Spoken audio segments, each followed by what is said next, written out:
नमस्कार दोस्तों, स्वागत है RRC के एजुकेशन करंट अफेयर्स में। आज है 13 सितंबर 2024। करंट अफेयर्स के विभिन्न प्रतियोगिता परीक्षा और तैयारी कर रहे छात्र एक बहुत ही महत्वपूर्ण हिस्सा है। करंट अफेयर्स 2024 के साथ UPSC, IAS, बैंकिंग और SSC अन्य सरकारी नौकरियां तैयार करने वाले उम्मीदवार भारत और दुनिया भर में करंट अफेयर्स के साथ अप टू डेट रह सकते हैं। इस लेख के माध्यम से आपको 13 सितंबर 2024 के दैनिक करंट अफेयर्स के कुछ महत्वपूर्ण प्रश्नोत्तर संग्रह को लेकर आए हैं हम। प्रतिदिन करंट अफेयर्स इस लेख के माध्यम से भारत तथा विश्व में होने वाली घटनाओं, भौगोलिक, आर्थिक, राजनीतिक तथा नई नई योजनाओं से संबंधित प्रश्न तथा उसके उत्तर प्रस्तुत करते हैं। तो आइए देखते हैं करंट अफेयर्स के करंट अफेयर्स जितने भी इम्पोर्टेंट प्रश्न बन सकते हैं सारे हम इस वीडियो में कवर करेंगे। तो वीडियो को पूरे लास्ट एंड तक ध्यान से देखिएगा। आइए शुरू करते हैं हम अपने पहले प्रश्न से। प्रश्न है, देश में अनुसंधान नेशनल रिसर्च फाउंडेशन AANRF की क्या भूमिका है? तो यह राइट आंसर हो जाएगा ऑप्शन बी। यह वैज्ञानिक अनुसंधान के लिए शीर्ष निकाय के रूप में कार्य करता है।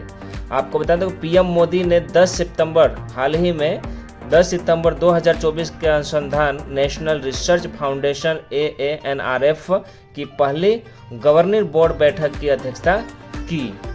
और बता दूं कि AANRF भारत में वैज्ञानिक अनुसंधान के लिए उच्च स्तरीय रणनीति दिशा प्रदान वाली एक शीर्ष संस्था के रूप में कार्य करता है। अगले प्रश्न की तरफ चलते हैं।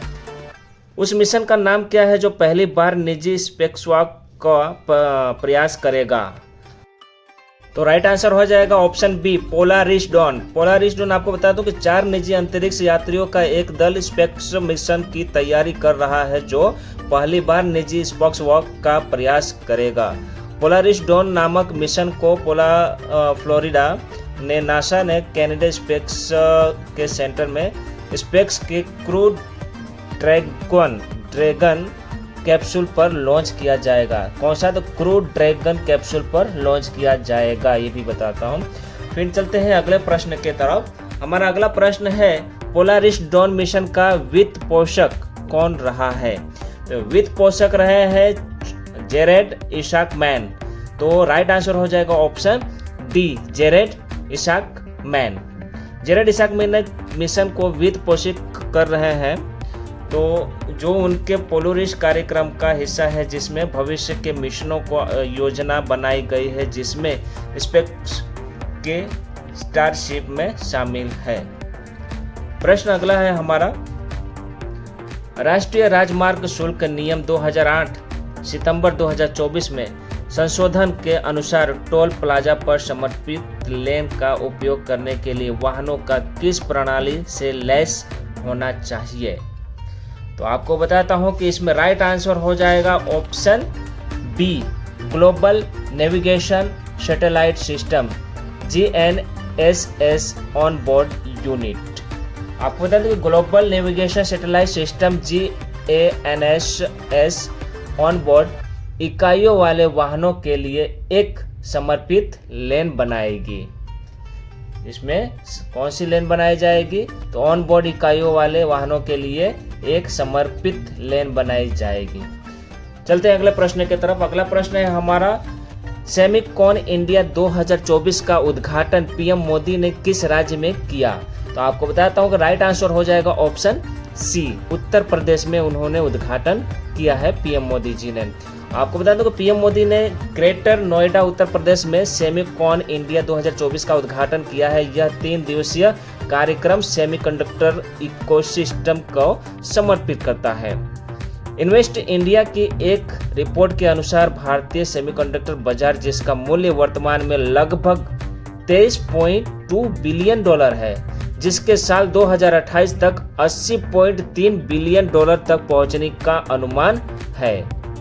अगला प्रश्न की तरफ चलते हैं। अगला प्रश्न है हमारा, राष्ट्रपति द्रौपदी मुर्मू ने राष्ट्रीय फ्लोरेंस नाइटिंगेल पुरस्कार से कितने लोगों को सम्मानित किया गया है?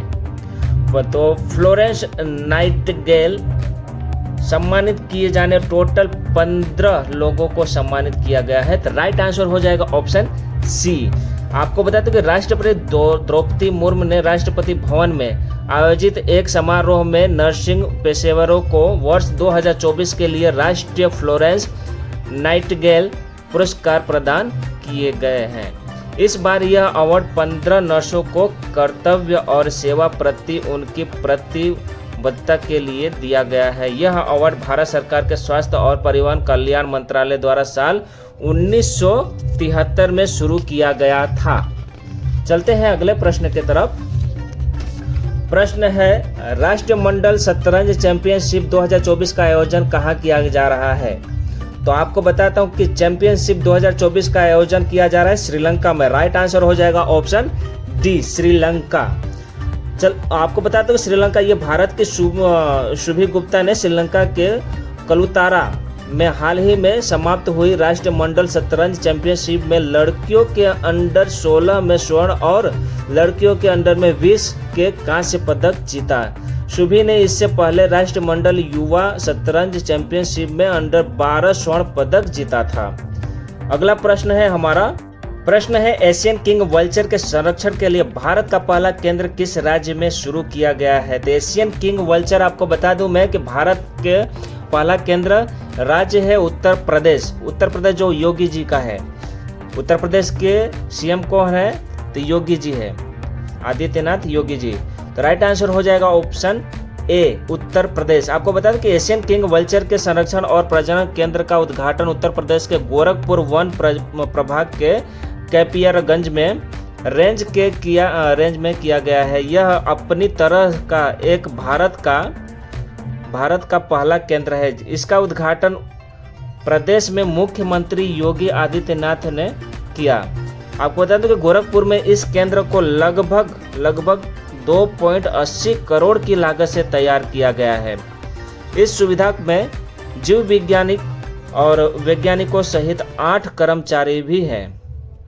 तो वीडियो का आज का सेशन कैसा लगा दोस्तों जरूर से बताइएगा। करंट अफेयर्स आज का बहुत ही महत्वपूर्ण था।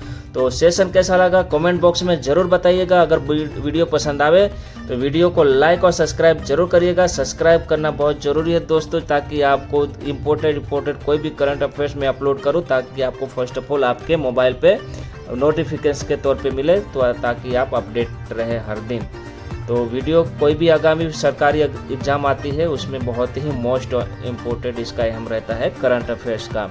तो मैं करंट अफेयर्स के साथ साथ में जीके भी आपको अपलोड करता हूं, जिसके जरिए आप इजीली कोई भी सरकारी एग्जामों में आप अप टू डेट रहे और उसको इजीली आप फेस कर सके उस करंट अफेयर्स को। तो एवरीडे हम लेके आते हैं करंट अफेयर्स। तो वीडियो ज़्यादा से ज़्यादा लाइक और सब्सक्राइब जरूर करना। मिलते हैं अगले वीडियो में। जय हिंद, जय भारत।